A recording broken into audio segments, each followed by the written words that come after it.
Hello everyone. आज हम class 10th English के मॉडल क्वेश्चन पेपर 2021-22 को पूरा सॉल्व करेंगे। इसमें हर क्वेश्चन को हमने सॉल्व किया है और पहला क्वेश्चन यहाँ पर जो दिया गया है वो है अनसीन पैसेज। इसमें पूछा गया है at first sight silence would seem to be the essence of non communication. यानी पहले तो हमको ऐसा लगता है कि जो साइलेंस है वो किसके लिए ज़रूरी है, मौन किसके लिए ज़रूरी है, हमको अगर बात नहीं करनी है। Yet we know that in some circumstances silence can speak volumes. लेकिन कभी कभार हम जानते हैं कि कुछ स्थितियों में चुप रहना भी बहुत ज़्यादा बोलता है। It is also a potent tool in the communication tool box for the speaker as it adds emphasis to point, allowing time to its full significance to sink in. Handled skillfully, it can build up anticipation for what is to come, the pregnant pause. मतलब पहले आगे क्या होने वाला है इसके लिए यदि हम चुप हो जाते हैं तो हम सोच सकते हैं। और it gives opportunity to make eye contact with the audience and gauge their reaction. और जब हम चुप होते हैं तो हम लोगों से आई कॉन्टैक्ट कर पाते हैं और जो हमारी ऑडियंस है उनका रिएक्शन जान पाते हैं। It is an essential component of the time of one's delivery. और किसी को अगर कुछ कहना है तो थोड़ा अगर वो रुक कर कहता है तो उसको अपनी बात कहने के लिए भी समय मिल जाता है। For the listener, silence can buy time either to digest what has been said or to consider a response or both. तो अगर कोई सुन रहा है तो वो अगर चुपचाप से सुन रहा है तो पहली चीज़ तो ये कि वो चुप रहेगा, तो जो कहा जा रहा है उसको समझ लेगा, या फिर वो जो जवाब देना चाहता है उसमें भी वो उसको समय मिल जाता है। Silence will often lure the speaker into saying more than he or she may have intended. तो साइलेंस इतना प्रभावी होता है। अब पहला क्वेश्चन यहाँ पर पूछा गया है, silence seem to be the essence of. Silence किसका एसेंस बताया गया है? तो साइलेंस एसेंस किसका बताया गया है? पहली ही लाइन में आप देखेंगे तो यहाँ पर लिखा हुआ था नॉन कम्युनिकेशन। नेक्स्ट है for the listener. For the listener silence can, तो लिसनर के लिए क्या उपयोगी है? लिसनर के लिए वो क्या कर सकता है? By time. और अगला है according to the author silence can build up. Silence क्या बिल्डअप कर सकता है? Anticipation for what is to come. ये नेक्स्ट क्वेश्चन है the adjective form of silence. तो साइलेंस का एडजेक्टिव होता है साइलेंट। अगला क्वेश्चन है which of the following is the synonym of gauge. Gauge यानी नापना, तो इसका आंसर आ जाएगा मेजर। अब हम देखेंगे सेकंड क्वेश्चन। इसमें भी पैसेज दिया हुआ है कि it is admitted fact that union और cooperation is strength, disunion is weakness. तो जो यूनियन है वो क्या होती है? स्ट्रेंथ, एकता में शक्ति है और अनेकता से कमज़ोर पड़ते हैं। United family, United community, United society, United nation is strong. तो कोई भी संयुक्त परिवार, संयुक्त राष्ट्र जो होता है वो कैसा होता है? स्ट्रांग होता है। But those who are disunited और स्प्लिट अप इनटू फ्रैक्शन और ग्रुप्स आर ऑल वीक। लेकिन जो ग्रुप में बढ़ जाते हैं वो सब क्या हो जाते हैं? वीक हो जाते हैं। Take the case of a football और हॉकी टीम। आप फुटबॉल या हॉकी टीम का उदाहरण लीजिए। If the member of the team play together and cooperate with one another they will form a strong team. तो यदि वो टीम के सदस्य एक दूसरे को सहयोग करते हैं तो क्या बनाते हैं? वो स्ट्रॉन्ग टीम बनाते हैं। But if each member play his own game they will surely be defeated. लेकिन यदि हर व्यक्ति अपना खेल खेलेगा तो क्या हो जाएगा? वो हार जाएंगे। However strong the individual players में भी, चाहे व्यक्तिगत रूप से खिलाड़ी कितना ही मजबूत क्यों ना हो, लेकिन अगर वो साथ वाले खिलाड़ियों के साथ मिलकर नहीं खेलेगा तो वो टीम हार जाएगी। Napoleon's the same is true of an army. ऐसा ही आर्मी के लिए भी सही है। टू विन अ बैटल, एक युद्ध को जीतने के लिए क्या करना चाहिए? An army must work as one man. तो आर्मी को क्या करना होता है? एक व्यक्ति के रूप में काम करना रहता है। Napoleon's motto was divide and conquer. Napoleon का क्या मोटो था? नेपोलियन का था फूट डालो और शासन करो। He tried to split up the army fighting against him. वो क्या करता था? जो आर्मी उसके खिलाफ लड़ती थी उसे वो जो है टुकड़ों में बांट देता था, फूट डाल देता था। Then he would overcome them one by one. तो बाद में वो उनको एक एक करके अलग से जीत लेता था। क्यों? क्योंकि डिवाइडेड दे वर वीक, बंटने से वो कमज़ोर पड़ जाते थे। United team, united army, united nation is strong. तो यूनाइटेड आर्मी हो, यूनाइटेड नेशन हो, वो कैसा होता है? स्ट्रांग होता है। United we stand, divided we fall. एक रहने पर हम जीतते हैं और बंटने पर गिर जाते हैं। पहला क्वेश्चन यहाँ पर पूछा गया है वीकनेस क्या है? वीकनेस क्या है? डिसयूनियन। डिसयूनियन जब हम एक नहीं रहते हैं तो क्या होता है, ये डिसयूनियन होता है। और सुटेबल टाइटल क्या होगा, ये जो लास्ट की लाइन लिखी हुई है यही हमें सुटेबल टाइटल लग रहा है कि united we stand, divided we fall. क्या कहा गया है यहाँ, टू विन अ बैटल, एक युद्ध को जीतने के लिए क्या करना होता है, आर्मी को कैसा काम करना पड़ता है, वन मैन के रूप में। Divide and conquer was the motto of, divide and conquer किसका मोटो था, ये था नेपोलियन का। अगला है इफ़ वी आर डिवाइडेड, अगर हम डिवाइडेड होते हैं तो क्या हो जाते हैं, हम गिर जाते हैं। ठीक है, अब हमारे पास ये अगला क्वेश्चन दे रखा है पोल्यूशन के ऊपर। तो आप देखेंगे कि हमको इसमें से इम्पोर्टेंट पॉइंट्स निकाल के उसके नोट्स बनाने हैं।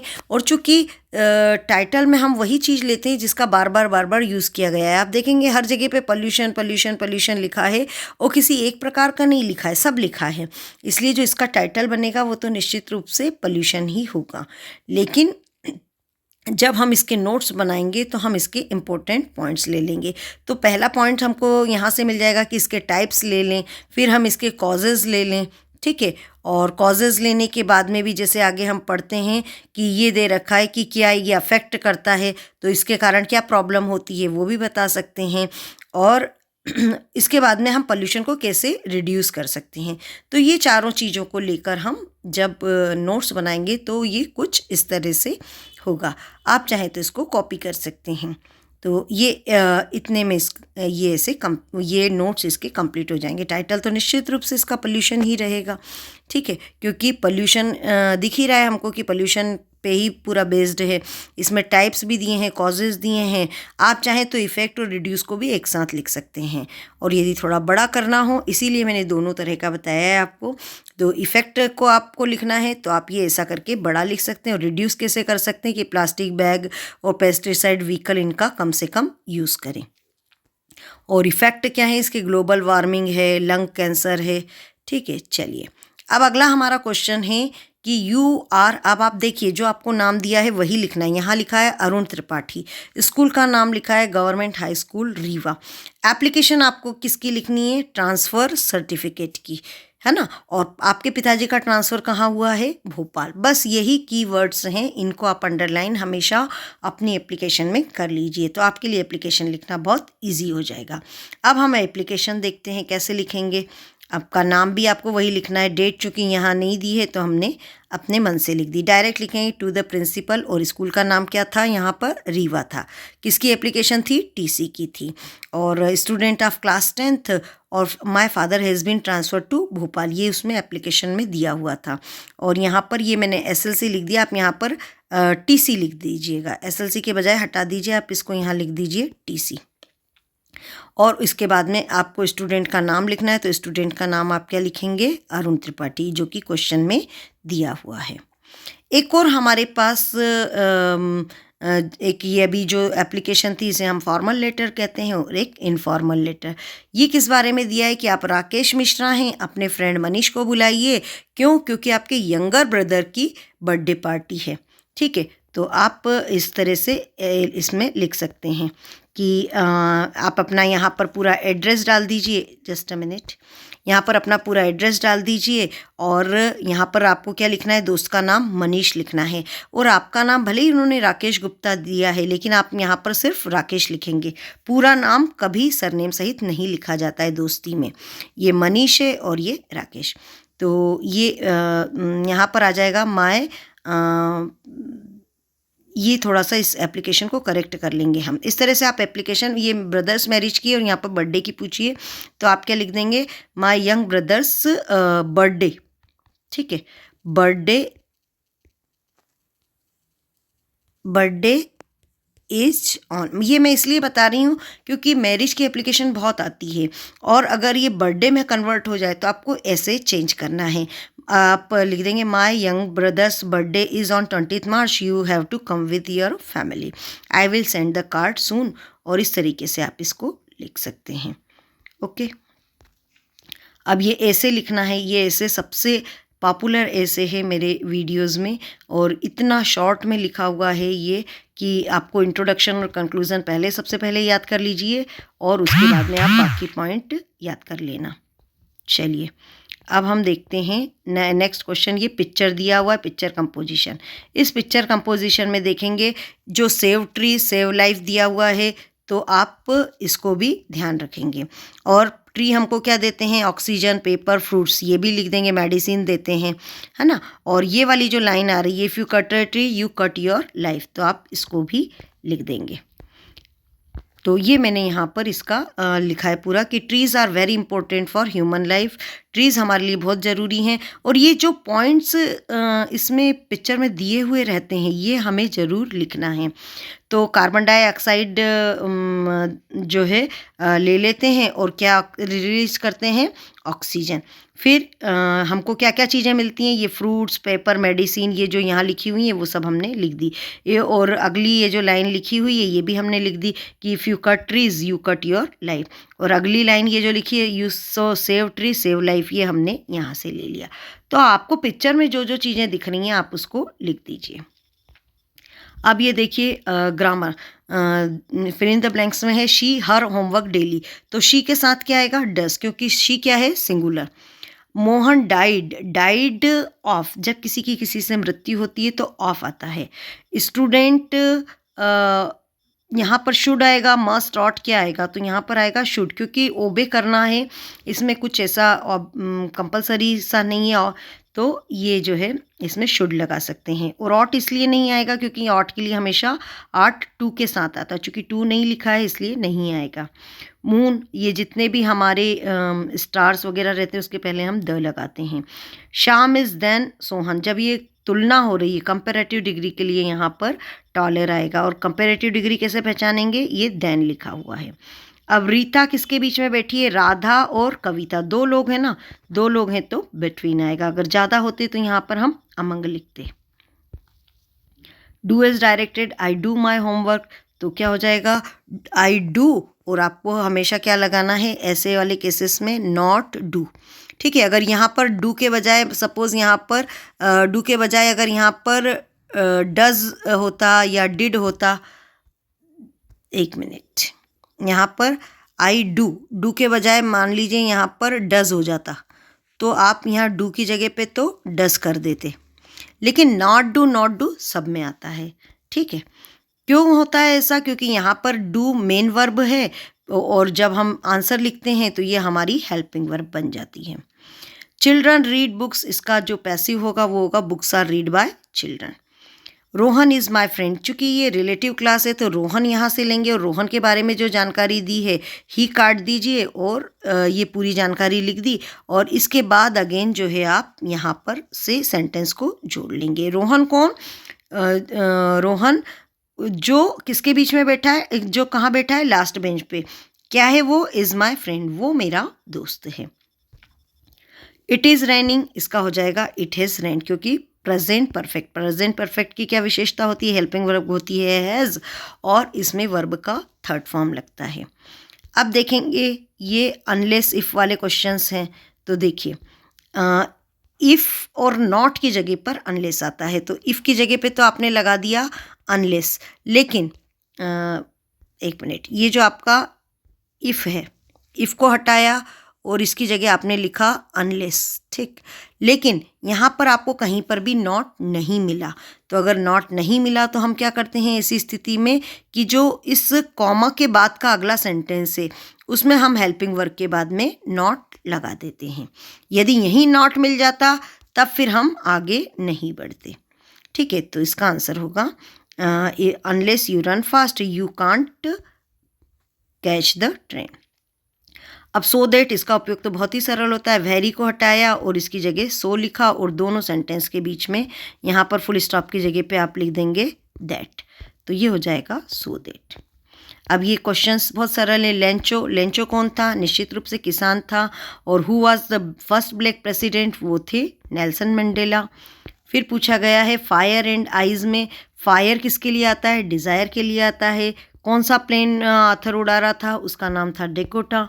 डायरी जो है एन फ्रैंक को कौन से बर्थडे पे दी गई थी, वो था उसका 13 बर्थडे। और जो गोवा के बेकर्स हैं उनको किस नाम से जानते हैं हम, पैडर के नाम से। सिद्धार्थ स्कूल के लिए कब भेजा गया था, उनका 12 जो है ईयर एज थी उनकी। अब हमें ये एक्सट्रैक्ट दिया है और एक्सट्रैक्ट को आपको पढ़ के समझ में आ जाएगा। ये बेकर के बारे में दे रखा है, तो ये लेसन कौन सा है, लेसन का ही नाम पूछा है पहले क्वेश्चन में है, तो लेसन है बेकर फ्रॉम द गोवा। अब है कबाई। कबाई क्या चीज़ होती है? कबाई आपको मालूम है कि जो ड्रेस वो पहनते थे, ये किसी किसी में पूछा जाता है ऑब्जेक्टिव में कि कबाई क्या होता है, तो एक ड्रेस है, लेकिन ये ऐसा नहीं पूछा है कि किस प्रकार का ड्रेस है, तो ये पैसेज में लिखा हुआ है कि वो एक लॉन्ग फ्रॉक होता है। फिर पूछा गया है आर्थर के चाइल्डहुड में जो बेकर का ड्रेस होता था, ये तो पुराने ज़माने में होता था लॉन्ग फ्रॉक, लेकिन आर्थर के ज़माने में कैसा होता? शर्ट और ट्राउज़र। अब हम देखेंगे बी क्वेश्चन। ये है पैसेज हमारा पोएम से लिया गया है। तो ये क्रो वाला जो चैप्टर है, तो आपको मालूम है कि ये कौन सी पोएम है, ये है डस्ट ऑफ स्नो। तो पोएट कौन है इसके? Robert frost. और क्रो ने क्या शेक करा? क्रो ने क्या डाला था? Dust of snow. और क्रो कहाँ पर बैठा हुआ था? वो बैठा था हेमलॉक ट्री पर। अब है शॉर्ट क्वेश्चन। लेंचो का घर कहाँ था? लेंचो का घर कहाँ था? ऑन द टॉप ऑफ ए लो हिल, पहाड़ी पर था उसका घर। और मंडेला के लिए करेज का मतलब क्या है? मंडेला के लिए करेज का मतलब है विक्ट्री ओवर फियर, यानी डर पर जीत ही उनके लिए साहस है। क्या चीज़ थी जिसने सीगल को उड़ने के लिए मजबूर किया? और वो चीज़ थी उसकी हंगर, भूख। भूख के कारण मजबूर हुई। अब है why did Anne want to keep a diary. Anne diary क्यों रखना चाहती थी? क्यों? क्योंकि उसका कोई दोस्त नहीं था। फिर है वैंडा पेट्रोस की जो थी, तो वो लास्ट बेंच पर क्यों बैठती थी? तो इसके दो कारण हैं। पहली चीज़ तो ये कि उसके जो पैर थे वो गंदे रहते थे, और दूसरी बात ये थी कि उसका कोई दोस्त भी नहीं था। नेक्स्ट क्वेश्चन पूछा है कुर्ग किस लिए जाना जाता है? तो मेन चीज़ है ये कॉफ़ी के लिए जाना जाता है। साथ ही साथ इसमें रेन फॉरेस्ट और स्पाइसेस यानी मसाले भी हैं। How did mister Keesing punish एने। मिस्टर किसिंग ने एने को कैसे पनिश किया? उन्होंने क्या किया? उसे ऐसे दिया था लिखने के लिए, क्योंकि वो बहुत बातें करती थी, तो उन्होंने जो है उसको ऐसे लिखने के लिए या एक्स्ट्रा होमवर्क देकर पनिश किया। अब ये पोएम के शॉर्ट क्वेश्चन हैं। आइस किसके लिए स्टैंड करता है? तो आइस यहाँ पर लिया गया है हेट्रेड, मतलब नफरत। How does the fog come. Fog कैसे आता है? स्लोली और साइलेंटली आता है। नेक्स्ट क्वेश्चन पूछा है डस्ट ऑफ स्नो में पोएट क्या कहते हैं कि किस वजह से उनका मूड चेंज हो जाता है? तो सिर्फ किस वजह से चेंज हो जाता है? Dust of snow.